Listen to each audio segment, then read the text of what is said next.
3-4 بجے اٹھو نا, ایسا لگتا ہے قبر سے مردے کو اکھاڑ رہے ہیں.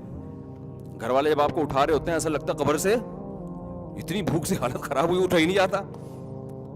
تو 1 گھنٹے تک آدمی نارمل نہیں ہوتا, تو طاقت آنے کے بجائے وہ بھوک کی وجہ سے اور وہ ہضم ہو جاتا ہے نا سب کچھ, تو اور زیادہ. پھر عصر کے بعد حالت دیکھا کرو, گرمیوں کے روزوں, سردیوں میں تو چلتا ہے, گرمیوں کے روزے میں حالت دیکھا کرو کیسے مرجھے آئے ہوئے ہوتے ہیں بڑے بڑے دہشت گرد, اور کیسے جناب ایسے بیٹھے. پھر ایک دم جب افطاری کے 2 لقمے 2 پکوڑے پیٹ میں جاتے ہیں ایک دم انرجی آتی ہے, اور پھر مغرب میں دیکھو کیسے پھدکتے ہوئے آ رہے ہوتے ہیں ایسے اسپیڈ سے. فرمایا کرتے تھے پھر اس کھانے سے جو جسم میں طاقت ملی ہے اس کو سوچتا ہوں کہ میرے رب نے مجھے یہ طاقت دی. اور مسلمان ایک اور چیز بھی سوچتا ہے کہ یہ سب کچھ سوچنے کی بھی توفیق دی اس اللہ نے مجھے, اللہ نے ہمیں یہ سب کچھ سوچنے کی بھی توفیق دی. کافر یہ ساری نعمتوں سے فائدہ اٹھائے گا, نہ زبان سے خدا کا شکر ادا کرے گا, نہ خدا کے بارے میں سوچے گا. جو ملحد کافر ہیں وہ تو ہے ہی نہیں, اور جو مشرک ہیں وہ بت پہ ڈال دیتے ہیں. وہ کس کو, جن کو خدا کا شریک بنایا ہوا نا اس پہ, کہ دیکھا ہم نے بھگوان کی وہ اس پہ گئے تھے نا, ہم وہ بت کے ہم نے آشیرواد کیا تھا نا, تو اس کی وجہ سے آج ہماری روٹی ملی ہے ہمیں. ہم جو فلاں بابے کے مزار پہ ہم نے جو بکرا چڑھایا تھا نا, اس کے نتیجے میں ہماری تنخواہ بڑھ گئی اور آج ہمیں یہ کباب پراٹھے کھانے کو مل رہے ہیں. تو نہ مشرک خدا کا شکر ادا کرتا ہے, نہ ملحد خدا کا شکر ادا کرتا ہے. اللہ کا شکر صرف توحید پرست ادا کرتا ہے جو ایک خدا کو مانتا ہے اور جس نے خدا کو یاد رکھا ہوا ہے. تو ہمیں اپنی زندگی میں میرے بھائی خدا کو لانا پڑے گا, اور علم حاصل کر کے آپ خدا کے قریب ہوں, خدا سے دور ہونے کی کوشش نہ کریں آپ. تبھی ہمارے نبی نے ہمیں یہ سکھایا, کوئی بھی امر عجیب ہونا تو ہمیں سبحان اللہ کہنا چاہیے, تاکہ ہم اس کو کس کی طرف لے کر جائیں. ہمارے لبرل لوگوں کو نا اب سبحان اللہ کہتے ہوئے شرم آ رہی ہوتی ہے. یہ حالت ہو گئی یونیورسٹیوں میں, کیا لوگ مولوی نہ سمجھنا شروع کر دیں, اللہ کی تعریف کرتے ہوئے شرم آ رہی ہوتی ہے. کھانا کھانے کے بعد دعا مانگتے ہوئے شرم آ رہی ہے. پہلے تو صرف ٹوپی پہنتے ہوئے شرم آتی تھی نا, کہ لوگ کیا کہیں گے, فنڈامنٹلسٹ قسم کا آدمی ہے, کوئی مولوی ٹائپ کا لگ رہا ہے. اب ٹوپیاں تو سر سے گئیں, لیکن اب کیا ہے کہ جو تعریفی کلمات خدا کے لیے کہنے چاہیے وہ بھی آہستہ آہستہ ختم. شرم آ رہی ہے کھانے کے بعد دعا پڑھتے ہوئے, لوگ کہیں گے یہ تو مولانا ٹائپ کا آدمی ہے. میں اکثر ایک واقعہ سناتا ہوں نا, ہمارے محلے میں ایک صاحب تھے, ان کے کوئی لڑکی والے آئے رشتے کے لیے, تو وہ مؤذن تھے نہیں, کبھی کبھار جا کے شوق میں اذان دے دیا کرتے تھے. تو وہ مسجد میں آئے, انہوں نے اذان دے دی. مؤذن کو کہا یار میں اذان دینا چاہتا ہوں. انہوں نے کہا چلے یار تو دے دے. آج اذان دی ہے تو لڑکے کے ابا نے نا لڑکی والوں کو خوشی سے بتا یہ ہمارا بیٹا اذان دے رہا ہے. ان کا خیال تھا کہ یہ کہیں گے واہ یار یہ تو بڑا نیک آدمی ہے, ماشاءاللہ اذان بھی دیتا ہے, واہ بھائی. تو لڑکی والوں نے, یہ بات ہے میرا خیال ہے 25 سال پرانی بات ہوگی ہے, اس زمانے میں یہ حالات تھے. تو انہوں نے کہا بھائی یہ تو مولانا ٹائپ کا آدمی ہے, بھائی یہ تو اذان دے رہا ہے یار.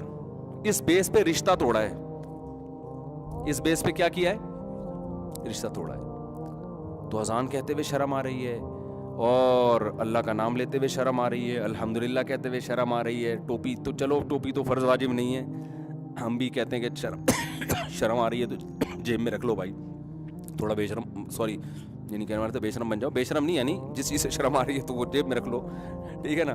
لیکن جو چیزیں مستحبات میں داخل ہیں, اللہ اس کے رسول صلی اللہ علیہ وسلم کے احکامات ہیں, ان میں میرے بھائی ہمیں شرم نہیں آنی چاہیے, ہمیں شرم نہیں آنی چاہیے. شرم اس کو آنی چاہیے جو خدا کی نعمتوں کو کھا رہا ہے, اور کھانے کے بعد الحمدللہ الذی اطعمنا, نہ کھانے کی دعا یاد ہے کم وقت کو. مسلم ملک میں پیدا ہوا, ساری زندگی یہاں گزار دی, تجھے ایک ایک چیز کا پتہ ہے, لیکن تجھے یہ نہیں پتا کہ کھانے کے بعد خدا کا شکر ادا کرنے کا اللہ نے کیا طریقہ بتایا ہے. دعائیں یاد نہیں ہوتی لوگوں کو, چلو عربی مشکل ہے, اردو میں یاد کر لو. تمام تعریفیں اس اللہ کے لیے جس نے ہمیں کھلایا, جس نے ہمیں پلایا, اور ہمیں اس نے مسلم بنایا. عربی میں نہیں آتی, اردو میں یاد کر لو. تو اللہ چاہتے ہیں بھائی یہ علم آپ کو خدا سے دور نہ کرے بلکہ خدا سے قریب کرے, اور یہ علم انسان کو خدا سے دور کر رہا ہے, اس میں تکبر پیدا کر رہا ہے.